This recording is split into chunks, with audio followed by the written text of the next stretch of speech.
కుకట్పల్లి రామాలయం వద్ద ఘనంగా పాలాభిషేకం కార్యక్రమం నిర్వహించారు. శ్రీ గరుడ హనుమత్ మూర్తులకు ప్రత్యేక పూజలు జరిపారు. ఈ కార్యక్రమానికి ముఖ్య అతిథిగా కేటీఆర్ హాజరయ్యారు. కుకట్పల్లి రామాలయం వద్ద 27 అడుగుల ఏకశిలా శ్రీ గరుడ హనుమత్ మూర్తుల స్థాపన మహోత్సవాల్లో భాగంగా గ్రామ ప్రజలు విగ్రహమూర్తులకు క్షీరాభిషేకం అంగరంగ వైభవంగా నిర్వహించారు. ఈ సందర్భంగా ఎమ్మెల్యే మాధవరం కృష్ణారావు మాట్లాడుతూ సుమారు 440 ఏళ్ల చరిత్ర కలిగిన కుకట్పల్లి రామాలయం వద్ద శ్రీగరుడ హనుమత్ మూర్తుల స్థాపనతో ప్రాంతం మరింత దేదీప్యమానంగా మారిందన్నారు. గ్రామస్తుల సహకారంతో ఆలయాన్ని పునర్నిర్మించి శ్రీ సీతారామచంద్రుల ఆశీస్సుల పొందామని పేర్కొన్నారు. ప్రజలందరూ సుఖ సంతోషాలతో ఆయురారోగ్యాలతో జీవిస్తూ పల్లెలు పాడి పంటలతో కలకల్లాడాలని ఆకాంక్షించారు. టెంపుల్ని కొన్ని వందల సంవత్సరాల చరిత్ర గలటువంటి ఈ టెంపుల్ సీతారామచంద్ర స్వామి టెంపుల్. ఈ టెంపుల్ జైన్లు కట్టినటువంటి టెంపుల్. ఈ జైన్లు కట్టిన సుమారుగా 1000 years అబ్బో ఉంది. దాని తర్వాత సెకండ్ జైన్ కట్టిన తర్వాత ఐదో నవాబు దగ్గర పనిచేసేటువంటి మంత్రులు వాళ్ళు సెకండ్ దీన్ని పునఃప్రతిష్ఠ చేశారు.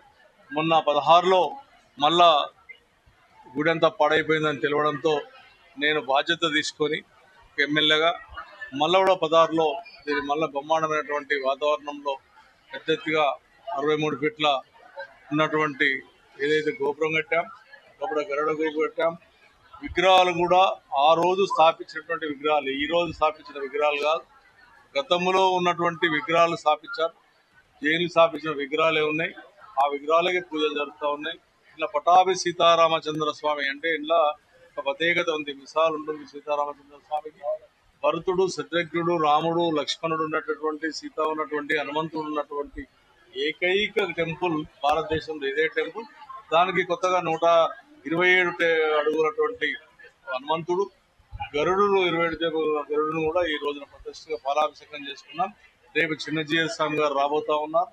ఎల్లుండి మళ్ళీ చిన్నజీయ స్వామి గారితో పూర్తిగా పూజలు జరుగుతూ ఉన్నాం. 22వ తారీఖు నాటికి ఊర్లో కూడా మంచి బ్రహ్మాండమైనటువంటి యాత్ర తీసాం. అందరూ ప్రజల కోలాటల మధ్యలో ఈ రోజున విఐపీలు కూడా కేటీ రామారావు గారు, అదేవిధంగా ఉన్నటువంటి వివేకానంద గారు, మల్లారెడ్డి గారు, శ్రీపురాజు గారు కూడా దర్శనం చేసుకున్నారు. రేపు కూడా రాష్ట్ర మంత్రి కూడా ఉండ సురేఖ గారికి కూడా మేము ఇన్ఫార్మ్ చేసినాం, వస్తూ ఉన్నది. అదేవిధంగా కేంద్ర మంత్రులు రమ్మన్నాం, వాళ్ళు కూడా వస్తారు. భక్తులు పెద్ద సంఖ్యలో 6 గంటల నుంచే వీళ్ళ గరుడికి హనుమంతునికి పాలాభిషేకం చేయబోతా ఉన్నారు. ఇంకొక 2 రోజులు ఈ కార్యక్రమం జరుగుతాయి. ఖచ్చితంగా ఈ భగవంతుని ఆశీర్వాదం రాష్ట్ర ప్రజల మీద, దేశ ప్రజల మీద, మా కుకట్పల్లి కాన్స్టిట్యున్సీ ప్రజల మీద ఖచ్చితంగా ఉండాలని, దీవెనలు ఉండాలని, అందరి కుటుంబం చల్లగా ఉండాలని, భారతదేశానికి ఆపద జరగొద్దని, రాష్ట్రానికి ఆపద జరగొద్దని, ముఖ్యంగా నా కుకట్పల్లి ప్రజలకు ఈ ఆపద జరగొద్దని, నా కార్యకర్తలకు ఆపద జరగొద్దని భగవంతుని వేడుకుంటున్నాం. జై శ్రీరామ్. రామచంద్ర స్వామి.